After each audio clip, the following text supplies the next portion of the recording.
Well, folks, Dominaria United spoilers are in full swing. Let's go take a look, shall we?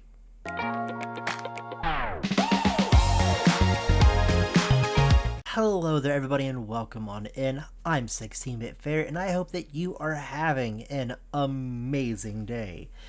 We had some really big news come out today from Wizards of the Coast because they did their press conference thing with showing us Dominaria United, the things they have coming on later on this year. And if you do hear a little noise in the background and stuff, our friends are running around, so you might hear a noise of a toy or them scampering around. Anyways, on to the cards. The first card we're looking at is going to be Astorbearer of the Blades. Astorbearer of the Blades has the ability of, when Astorbearer of the Blades enters the battlefield, look at the top 7 cards of your library. You may reveal an equipment or vehicle card from among them and put them in your hand. Put the rest onto the bottom of your library in a random order. He also has the ability of equipment you control have equip 1, and vehicles you control have crew 1. Oh, and you get all this for 2, a red and a white, and it's got a 4/4 body onto it. That's pretty solid, I feel. We actually had in the Mark Rosewater Tumblr teaser thing a couple days ago, the line vehicles you control have crew 1, so we now know that this goes to that creature. Now next up, we have, thanks to the wonders of the internet and translation, have this card translated, which it is Nimata Primeval Guardian. It's a legendary tree folk that has reach, and if a creature an opponent controls would die, exile it instead. When you do, you create a 1/1 green sapling token. Pay a green, sacrifice a sapling token. Nimata Primeval Guardian gets +2/+2 until end of turn, or you can pay a colorless and a black to sacrifice 2 sapling tokens to draw a card. And all this has a 3/4 body and has a casting cost of 2, a black, and a green. I love the artwork of this, and I would love to see what people would brew with this, because sapling tokens are a thing. So because it's not a tap ability for this legendary creature's thing, this could possibly see some fun commander shenanigans. On to the next card, we have Sphinx of the Clear Skies. Has a casting cost of 3, double blue, has flying, ward 2, and has domain. Whenever Sphinx of the Clear Skies deals combat damage to a player, reveal the top X cards of your library, where X is the number of basic land types among lands that you control. An opponent separates those cards into 2 piles. You put 1 pile into your hand and the other pile goes into your graveyard. Oh, so this card will be amazing in a 5-color deck, but that's all I can really say, amazing in 5-color. 3-color, still could be amazing too. It put the 1 card you want and 1 on its own, and the other 2 you want to pitch. Another thing, they're most likely to not let you have 2 cards, let you have the 1. Either way, it's a 5/5 also, along with flying. Still really good card. Next up, we have Herd Migration.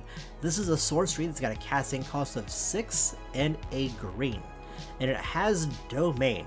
Create a 3/3 green beast token for each basic land type you control among lands you control. Ooh, alrighty, okay. So I like that. It's another good card for 5-color. It also has a thing of pay 1 and a green, discard this card to search your deck for a basic land, reveal it, put it in your hand, and then shuffle it and gain 3 life. Ooh, okay, so it's basically kind of got cycling, except you gain life in the process of that. Pretty solid card. Next up is a card that I'm really excited about, the World Spell. It's an enchantment saga that's a casting cost of 5 and double green. And it has a new ability that we haven't seen yet before called Read Ahead. It lets us choose a chapter and start with that many lore counters on it. Add 1 after your next draw step. Skip chapters don't trigger. Sacrifice after 3. Okay, so you basically can choose what chapter you want to start on. That's really cool, so you have that ability to flex and fluctuate with what you need. Chapter 1 lets us look at the top 7 cards of our library. You may reveal a non-saga permanent card from among them. and put it into your hand, and put the rest in the bottom of your library in any random order. That's chapters 1 and 2. Chapter 3, put up to 2 non-saga permanent cards from your hand into the battlefield. Oh gosh, I see this card and I immediately want one for my Lotus Combo Pioneer deck. It would be an absolute amazing extension to it. Mwah. Chef's kiss. Love it. Can't wait to get a hold of a copy. Next up, we finally see what the new Braids looks like. Braids Arisen Nightmare.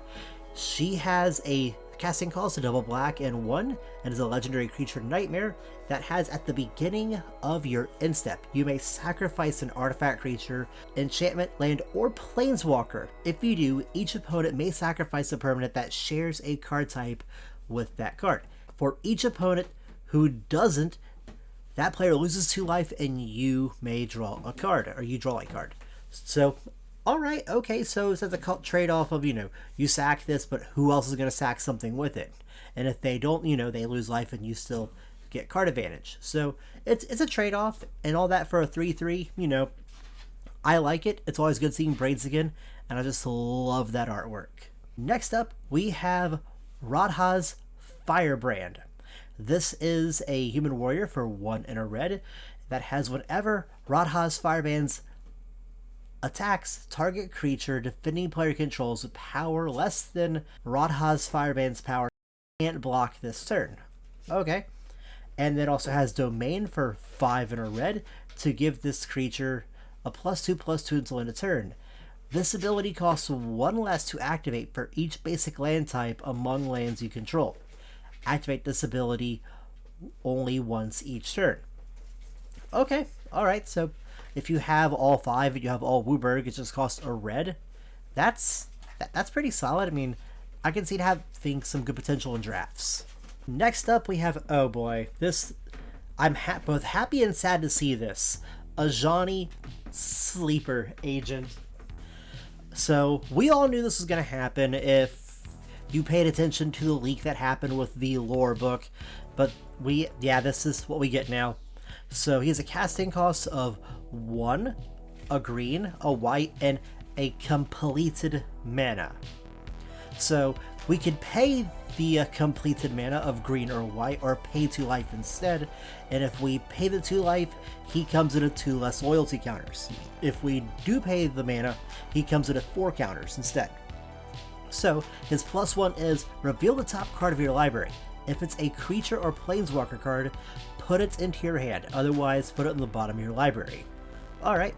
His -3, distribute 3 +1/+1 counters among 3 target creatures, and they gain vigilance until end of turn. Okay, so that's kind of like Ajani Mentors of Heroes ability. I like that. It's very reminiscent of it. And his big ability is you get an emblem with whenever you cast a creature or planeswalker spell, target opponent gets 2 poison counters. Oh boy. So we also knew poison counters were coming back because the Mark Rosewater spoiler Tumblr thing, but it's on Ajani, and I just want to say, I don't know if I said it yet, but I am so sad seeing Ajani being completed because I have loved Ajani since the very beginning, back when he was in Lorwyn. There's some very fond memories of me trading to get that card when I first started going to shops. So seeing this happen to Ajani, it really does get me a little bit. Next up, we have Guardian of New Benelia. It's a human soldier for 1 and a white that has enlist. As this creature attacks, you may tap a non-attacking creature you control without summoning sickness. If you do, add its power to this creature's until end of turn. Whenever Guardian of New Bolinia enlists a creature, scry 2. Discard a card. Guardian New Bolinia gains indestructible until end of turn. Tap it. Oh, okay, so this card's got some good versatility to it, and we can basically swing with it and tap a creature to make it even more powerful. So if you have something super beefy that you don't want to swing with, this is your ticket. Also, we saw the art for this during the Magic 30 event on one of the playmats they had as a thing. So it's good to see the card to the art. Next up, we have the phasing of, oh gosh, I'm not trying to pronounce that. But it has read ahead, like how the New World had, or the World Spell had. A casting cost of 2 and a blue. 1 and 2 of chapters is another target non-land permanent phases out. It can't phase in as long as you control this card. Oh, that's interesting. Destroy all creatures. For each creature destroyed this way, its controller creates a 2/2 black Phyrexian creature token. Oh my gosh, this is it. This was the blue board wipe we saw the little information about. So this is what it's tied to. So, alright, okay. I can see this having some fun utility. After that, we have Archangel of Wrath. This 3/4 angel is a casting cost of 2 and double white and has a kicker of either red or black. Has flying lifelink. Whenever Archangel of Wrath enters the battlefield, if it was kicked, deal 2 damage to any target. And whenever Archangel of Wrath enters the battlefield, if it was kicked twice, it deals 2 damage to any target. So this makes me feel like you can only kick it twice with the way it's worded. That's the only thing I could possibly think about that. And next up is a big baddie, Shieldon the Apocalypse. This 4/5 Phyrexian Praetor has a casting cost of 2 and double black, has Death Touch. Whenever you draw a card, you gain 2 life. Whenever an opponent draws a card, they lose 2 life. It is so good seeing this card because we saw a leak of it a while back ago. I didn't want to report on it because it wasn't 100% confirmed, and I don't want to report something that is not a confirmed card because I don't want to get anybody's hopes up. Either way, I love the flavor text of this card. Gix failed. I shall not. And just the artwork for her, oh my goodness. It just is the embodiment of Dominaria will fall. And I just love this art and this whole card so much. Next up, we have Defiler of Dreams. This Phyrexian Sphinx has a casting cost of 3 and double blue. It's a 4/3, has flying. As an additional cost to cast blue permanent spells, you may pay 2 life. Those spells cost a blue mana, less to cast, if you pay life this way. This effect reduces only the amount of blue mana you pay. Whenever you cast a blue permanent spell, draw a card. Oh my goodness. So this basically gives your permanent blue spells Phyrexian blue mana. That is, oh my gosh, there's too many good implications with this. This card is going to see so many good homes in Commander. I can't wait to see it. Next up, we have Jahori, the Ageless Inventor. She has a casting cost of a blue and a red, a human artificer, legendary creature, that's a 2/3, that has tap, put 2 ingenuity counters on Ageless Inventor. Then you may put an artifact card with mana X value or less from your hand to the battlefield, where X is the number of ingenuity counters on this creature. Oh my goodness. Oh my goodness. I can see this getting out of hand so fast. So fast I can see it getting out of hand. Either way, still love it. Cheap casting cost. Great card. Next up, we have the Raven Man. We saw the spoiler art for this a while back ago, and we now have a creature to the card. It's a legendary creature human wizard for 1 to black that has, at the beginning of each end step, if a player discards a card this turn, create a 1/1 black bird creature token with flying, and this creature can't block. It also has the ability of pay 3 and a black, tap, each opponent discards a card. Activate this only as a sorcery, and as a power of 2 and toughness of 1. Okay, so this basically is something that gives us a way to keep on making our opponents discard a card, and whenever someone discards at the beginning of each end step, we can get a black bird token. So if we have a way to have this in a deck and have a way to do instant speed or instant interaction discarding abilities, we could keep making bird tokens. Next up, we have Soul of Windgrace. It is so good to see Windgrace back in any shape or form. I love that cat. Then again, I'm biased when it comes to cats. or just certain animals in general. This legendary creature human avatar, this legendary creature cat avatar, slipped on that one, has a casting cost of 1 black, green, red.